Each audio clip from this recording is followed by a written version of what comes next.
오늘 본문 말씀을 가지고 아버지의 마음을 품는 그리스도인이라는 제목으로 말씀 나누길 원합니다. 오늘 목회자 및 교사 주일입니다. 그래서 이 목회자에게 이거 꽃도 달아주시고 굉장히 어색한 게 가슴에 달려 있습니다. 그동안 수고해 주신 우리 목회자들께도 감사드리고 또 이 목회자와 교사 주일이라는 명칭이 붙어 있지만 또 그 외에 비가 오나 눈이 오나 누가 알아주나 알아주지 않든 보이는 곳에서 보지 않는 곳에서 섬겨주신 우리 성도님들의 모든 수고가 있었기 때문에 우리 교회가 여기까지 올 수 있었다고 생각합니다. 또 거기에 묵묵히 교사의 자리를 지켜주신 우리 선생님들께도 감사를 드립니다. 이 다른 직무들도 너무나도 힘들고 어렵겠지만 이 아이들을 상대하는 일이 또 쉽지 않습니다. 그냥 사랑스러울 때도 있지만 말 안 듣고 고집 피우고 대들고 그러면 참 품고 사랑하기 어려운 것이 이 교사의 자리입니다. 그럼에도 불구하고 말씀과 사랑으로 이끌어 주신 우리 선생님들께 다시 한번 감사를 드립니다. 그래서 그동안 보이는 곳에서 보이지 않는 곳에서 힘쓰고 애써주신 모든 성도님들께도 감사드리고 목회자, 교사를 포함한 우리 모든 그리스도인이 하나님 앞에 어떠한 일을 해야 하고 어떤 마음을 지녀야 하는지 말씀을 통해 기준을 세우는 저와 여러분 되시기를 주의 이름으로 축복합니다. 오늘 본문 말씀 11절 말씀, 그가 어떤 사람은 사도로, 어떤 사람은 선지자로, 어떤 사람은 복음 전하는 자로, 어떤 사람은 목사와 교사로 삼으셨으니. 첫째 한번 같이 읽겠습니다. 시작. 우리는 모두 하나님의 부르심을 받았습니다. 그래서 오늘 성가대 찬양도 이 하나님의 부르심이라고 하는 후회가 없으시고 포기하지 않으시는 그 하나님의 그 부르심에 관하여서 저희 찬양을 나누었는데, 우리가 명심해야 하는 것은 하나님께서 우리 모두를 지명하여 부르셨다는 사실입니다. 하나님께서 우리를 선택하시고 지명하시고 부르실 때 언제 계획을 하셨는가? 우리가 잘날 때, 우리가 멋질 때, 잘 나갈 때가 아니라 하나님께서는 성경에 따르면 세상을 창조하기 전에 내가 이미 너를 선택했다. 뱃속에 형질이 이루어지기 전에 내가 이미 너를 선택하고 너를 지명하여 내 아들과 내 딸로 불렀다라고 성경을 통해 말씀하십니다.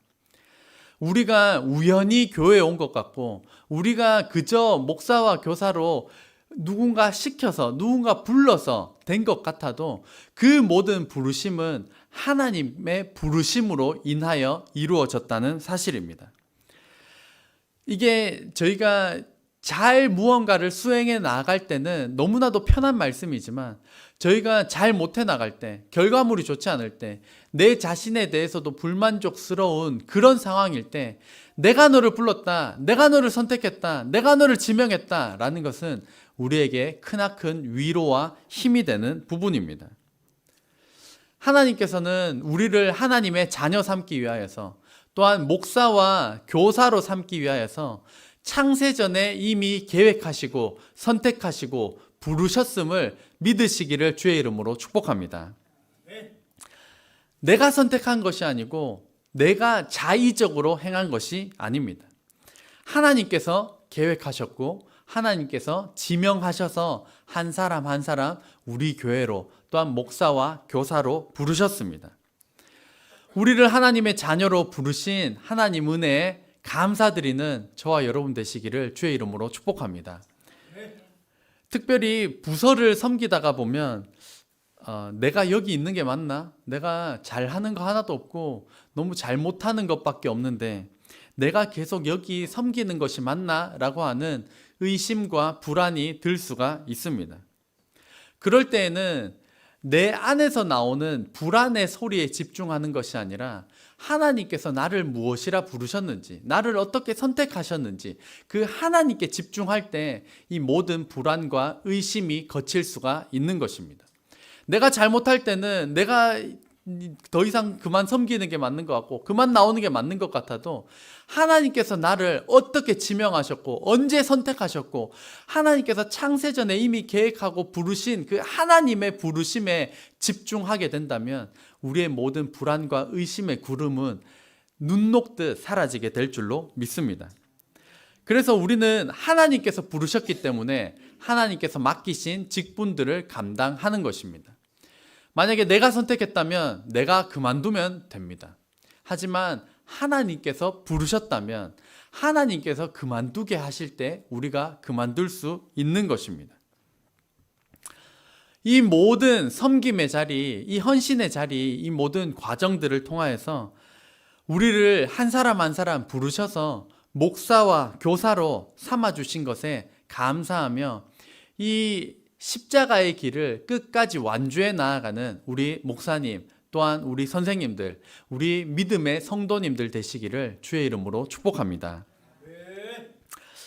12절 말씀을 보면 우리를 부르신 이유는 이는 성도를 온전하게 하여 봉사의 일을 하게 하며 그리스도의 몸을 세우려 하심이라.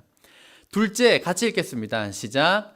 성도는 봉사의 일을 통해 교회를 세워야 합니다. 아멘. 그래서 봉사의 일을 통해 교회를 세워야 하는데 이 교회를 섬기기 이전에 우리가 반드시 해야 되는 것은 항상 반복하는 것이지만 예수님을 유일한 구세주와 주인으로 고백하는 것이 먼저입니다. 우리가 그 고백을 하지 않는다면 내가 죄인임을 인정하지 않는 것이고 내가 죄인임을 인정하지 않으면 하나님의 무한하신 은혜가 내게 없기 때문에 내 자발적인 의지로 계속해서 섬겨 나아가는 것에는 한계가 굉장히 많습니다. 그렇기 때문에 나 같은 죄인을 구원하여 주신 그 하나님의 은혜가 우리의 모든 섬김의 동기가 되어야만이 우리의 섬김, 우리의 헌신이 지속적으로 이루어질 수 있다는 사실입니다.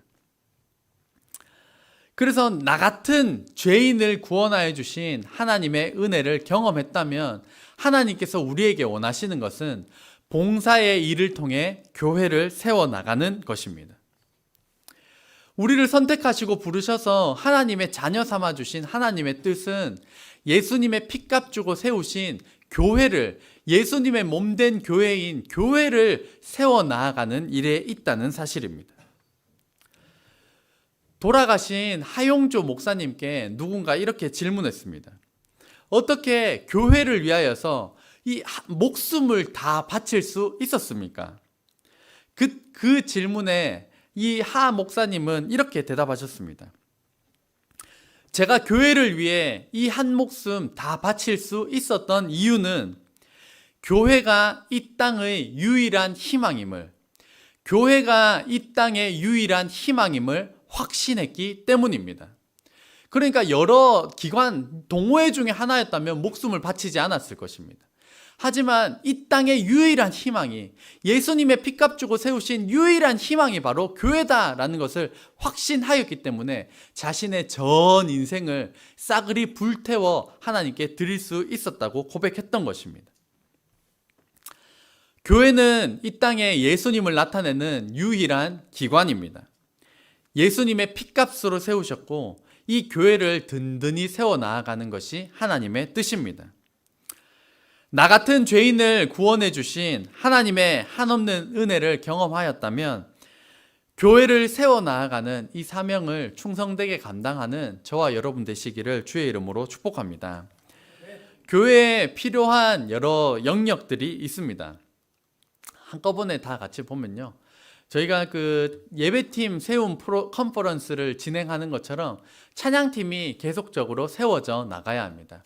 그래서 우리 다음 세대들도 이제 몇 명이 지원을 했지만 우리 성도님들 가운데서도 이 예배팀으로 들어오기 원하는 저희가 무료로 진행을 해드립니다. 그래서 배우기를 원하시면 얼마든지 자원하시면 되고 찬양팀뿐만이 아니라 성가대원도 저희가 계속해서 지원을 받고 있습니다. 마이크 잡고 앞에 어떻게 서요? 막 이런 분이 계신다면 저희가 마이크도 안 잡고 할 계획을 가지고 있습니다. 그래서 너무 노래를 잘해야 하나 여기에 너무 구애받지 마시고 성가대원으로도 자원해 주시기를 바랍니다. 또한 그 식사 준비도 있습니다. 이제 식사 준비를 이제 여자 집사님들, 권사님께서 이제 감당을 하시다 보니까 언제나 손길이 부족합니다.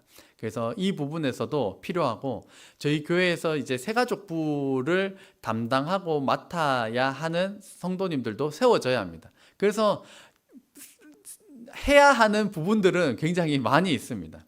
또한 기도의 용사로 세워져야 하는 부분들이 있습니다. 수요 기도에 나오셔서 또 교회를 품고 한사리를 품고 지역아동센터를 품고 이 기도할 기도의 용사들도 많이 세워져야 하고, 이 너무 바쁘고 힘든 나머지 시간을 못 내시면 또 11조와 헌금으로써 우리 이 교회에 사용되어야 하는 이 재정들을 구제사역에, 장학사역에, 선교사역에 이 흘려보내야 할 영역들이 많은데, 이 11조와 헌금으로도 이것을 통하여서 교회를 세워나갈 수도 있는 것입니다. 우리가 왜 이런 일을 하느냐, 우리 생각으로 고안해낸 것이 아닙니다. 말씀을, 이는 하나님께서 우리에게 말씀하십니다. 이는 성도를 온전하게 하여 봉사의 일을 하게 하며 그리스도의 몸, 예수 그리스도의 몸인 교회 공동체를 세우려 한다. 이 하나님의 뜻을 우리에게 보내주셨기 때문에 이 뜻을 받들어서 우리가 이러한 일들을 해 나가고자 하는 것입니다.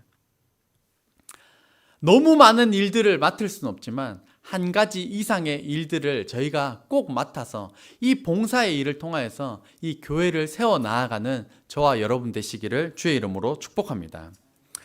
마지막 세 번째인데요, 고린도전서 4장 15절 같이 읽겠습니다. 시작. 그리스도 안에서 1만 스승이 있으되 아버지는 많지 아니하니 그리스도 예수 안에서 내가 복음으로써 너희를 낳았음이라. 아멘. 그래서 셋째, 이 목사와 교사를 포함한 우리 모든 성도는 아버지의 마음을 품어야 합니다. 오늘 본문에서는 스승과 아버지를 구분하고 있습니다. 스승은 원래 순 우리말로서 이 선생님을 가리키는 말인데, 여기에서는 아버지와 조금 대조되는 성격을 지니고 있습니다. 그래서 말씀의 뉘앙스를 살펴보자면 스승은 많은데 아버지는 많지 않다라고 말하는 것으로 보아서 스승보다 지금 아버지가 더욱 중요하다, 더욱 대단한 존재다라는 것을 말씀하고 있습니다. 스승과 아버지, 어떤 차이가 있을까요? 제가 경험한 이 아버지의 마음을 지닌 선생님에 대해서 잠깐 나눠보고자 합니다.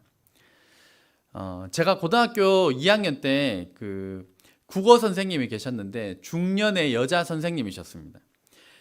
그 키는 작고 뚱뚱한 선생님이셨습니다.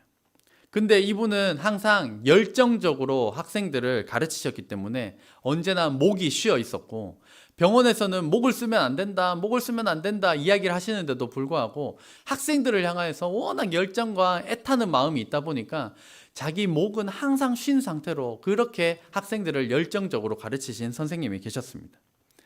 그러던 어느 날 이 반 친구 중에 모범생도 있고 뭐 잘 못하는 애들도 있지만, 그 중에 저희 때는 그 일진이라고 부르는 친구들이 있었어요. 날라리와 같은 친구들이 있었는데, 그날 이제 선생님께 대드는 일이 벌어진 것입니다.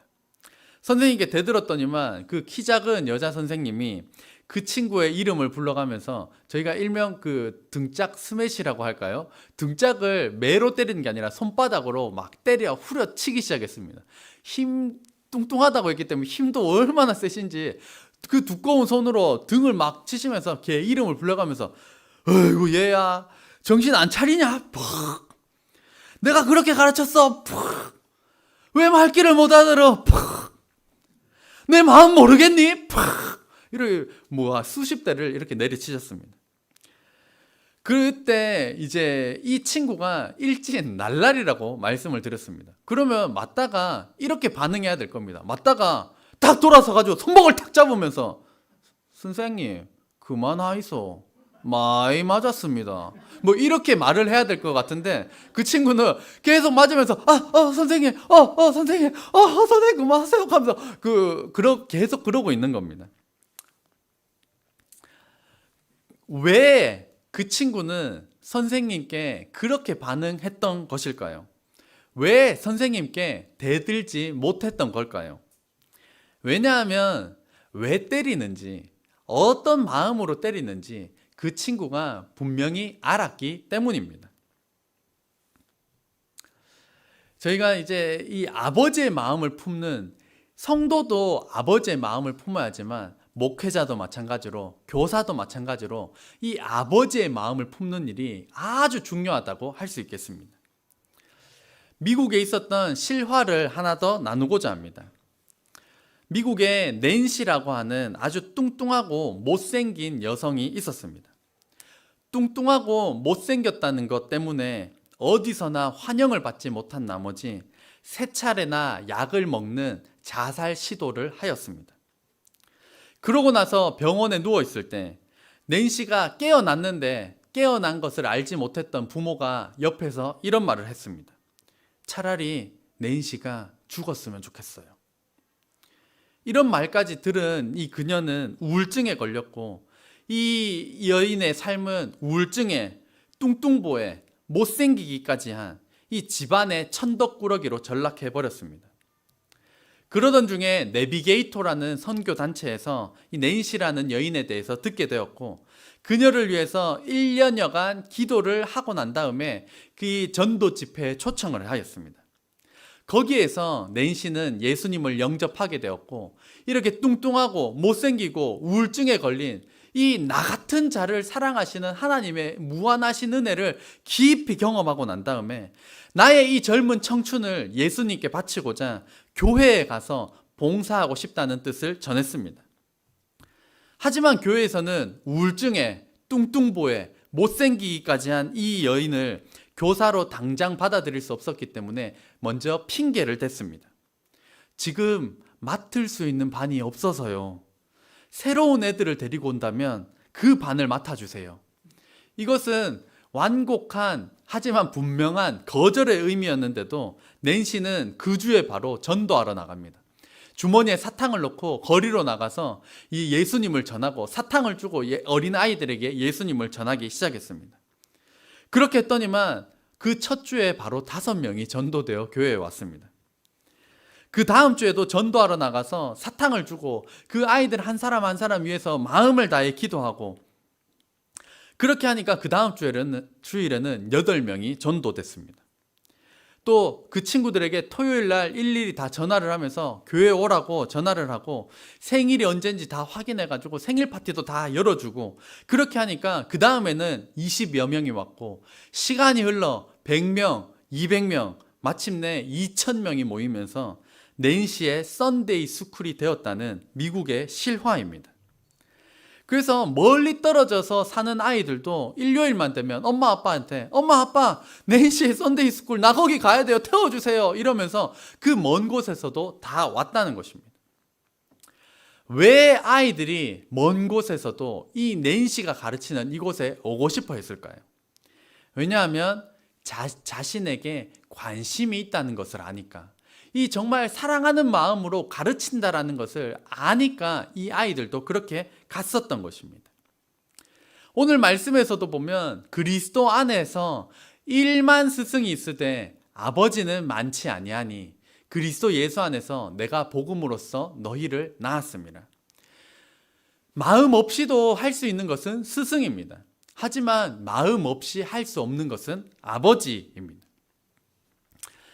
이 목회자는 성도에게, 또 주일학교 교사는 아이들에게, 성도님들은 성도님들에게 관심을 깊이 쏟는 우리 새하얀교회가 되기를 소망합니다. 그래서 스승이 아니라 이 아버지의 마음을 품고 영적인 아비가 되어 그들을 품어야 합니다. 이 아버지라고 하는 것은 영적으로 자식을 낳는 것과 같은 해산의 고통, 그리고 양육의 수고, 눈물의 씨앗을 뿌려야만 아버지가 될 수 있는 것입니다. 자식을 출산한다라고 했을 때 이제 저희 가정이 가장 그 출산을 가깝게 경험을 했습니다. 5월 2일 날 저희 하랑이가 태어났으니까 그때 이제 아침 7시부터 진통이 시작돼서 무려 14시간 진통을 하고 저녁 9시 반에 하랑이를 낳았습니다. 그러면 그 진통을 옆에서 보던 저도 진이 다 빠져 죽을 지경이었습니다. 제가 그 정도인데 본인은 진짜 더 죽을 지경이 됐을 것입니다. 그렇게 태어난 하랑이가 지금 이제 두세 시간마다 계속 젖을 먹고 계속 일어나고 반복을 합니다. 그러니까 낮에는 뭐 두세 시간마다 깨고 먹는 거 그거 상관없습니다. 문제는 밤입니다. 그래서 밤에도 두세 시간마다 깨기 때문에 어제도 말씀 준비 열심히 하고 12시에 아이고 좀 그냥 이러면서 12시 넘어가지고 제가 또 열심히 먹이고 기저귀 갈고 그렇게 재우고 나면 이제 저희 집사람이 3시에 일어나서 6시에 일어나서 이제 또 애 젖 먹이고 합니다. 이 하랑이를 돌보는 것도 이 정도로 정말 힘이 드는 일이지만 그 나머지 저희 집에 첫째, 둘째, 셋째가 있는데 걔네들의 비위를 맞춰주고 훈육하는 것은 정말 쉬운 일이 아닙니다. 하지만 아버지라면, 부모라면 당연히 해야 하는 일이 됩니다. 만약에 스승에게 시킨다면 스승은 일단 돈 얼마 줘요? 시간은 언제까지입니까? 라는 것을 먼저 파악할 텐데 부모에게는 그런 게 없습니다. 밤에도 일어나야 되고 정해진 시간과 제가 아이 잘 돌본다고 누가 돈을 주지도 않습니다. 하지만 그 일은 아버지이기 때문에 그것들을 감당해 내야만 하는 것입니다. 그래서 선생님 중에도 아버지의 마음을 품은 선생님이 있는가 하면 돈 받는 만큼만 일하는 선생님도 분명히 있습니다. 자기 정해진 일만 하고 공부 잘하는 애들, 잘 가르치기 쉬운 애들, 얘네들 잘 돌보면서 공부 못하는 애들, 문제아들, 얘네들을 배제시킨다면 많은 스승 중에 하나에 불과할 것입니다. 하지만 정신 못 차리는 애 하나 때문에 마음에 막 애가 달아가지고 저 애가 저러면 안 되는데 저 애가 저러면 안 되는데 아까 선생님처럼 일진이고 뭐고 얘가 잘났고 못났고 상관없이 너는 그러면 안 되는데 그 아버지의 마음을 품어야 하는 것이 바로 오늘날의 성도이자 목사와 교사라는 사실입니다. 낸시 선생님처럼 안 해도 되는데 하나이 다 관심 가지고 전화하고 생일 챙겨주고 이 모든 마음을 전하고 아버지의 마음을 품고 사역을 하니까 그렇게 수백 명, 수천 명이 모일 수 있었던 것입니다. 최근에 이제 저희 교회에서 또 많은 여러 가지 일들이 있었습니다. 양두리 집사님께서도 심장혈전으로 위급한 상황을 맞이하셨던 그것이 바로 지난주의 일입니다. 이를 위해서 함께 기도해 주시기를 부탁드립니다. 또 최근에 뉴스 본 것 중에 하나가 마음 아팠던 것이 일본의 한 해 고독사가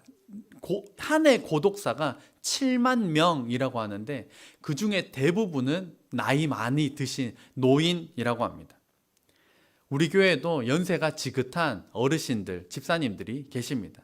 우리 어르신들에게도 더 많은 관심과 사랑, 기도를 부탁드립니다. 어른들뿐만이 아니라 모두가 힘든 시대입니다. 아이들이라고 뭐 기분 좋고 언제나 편할 것 같아도 언제나 1등 공부 못하면 뭐 먹고 사냐고 그런 스트레스 속에 언제나 노출되어 있습니다. 공부하기에도 스트레스 받는데 요즘 부모들이 자식을 위해서 헌신하는 것이 윗대에 비해서 상당히 약해졌습니다. 내 시간이 중요하고 내 취미 활동이 중요하고 나는 술 마시러 놀러 가고 자녀는 어떻게 되든지 말든지 이런 부모들도 많고 내 인생을 위해서 갈라서겠다라고 하는 부모들도 상당히 많습니다. 그러다 보니까 우리 아이들이 공부하기에도 힘든데 부모님끼리 집에 가면 맨날 싸우고 어떤 가정은 이미 깨어졌고 거기에다가 할아버지, 할머니 손에 크는 우리 자녀들도 있습니다. 이것이 다른 먼 데 있는 애들 이야기가 아니라 오늘 우리 교회를 다니고 있는 아이들의 상황입니다. 겉으로는 멀쩡해 보이지만 속은 문드러져 있는 우리 다음 세대를 위하여서도 많은 관심과 기도 부탁드립니다. 청장년도 힘듭니다. 어느 쉬운 세대가 없습니다. 희망이 없고 우울하고 죽고 싶은 마음이 드는 우울증 약을 먹는 사람들, 검증된 사람들만 130만 명이 넘어간다고 하는 이 시대 가운데 죽고 싶은 마음이 드는 성도를 돌아보며 위로와 힘을 실어주는 돌보는 그러한 교회가 되기를 간절히 소망합니다. 그래서 목회자는 성도에게, 교사는 아이들에게, 성도님들은 서로 돌아보면서 많은 스승 중에 한 명이 아니라 아버지의 마음을 품고 애달픈 마음을 가지고 서로 돌아보며 또한 그들을 위해 기도함으로 하나님께서 원하시는 그 교회를 세워나가는 저와 여러분 되시기를 주의 이름으로 축복합니다. 기도하겠습니다.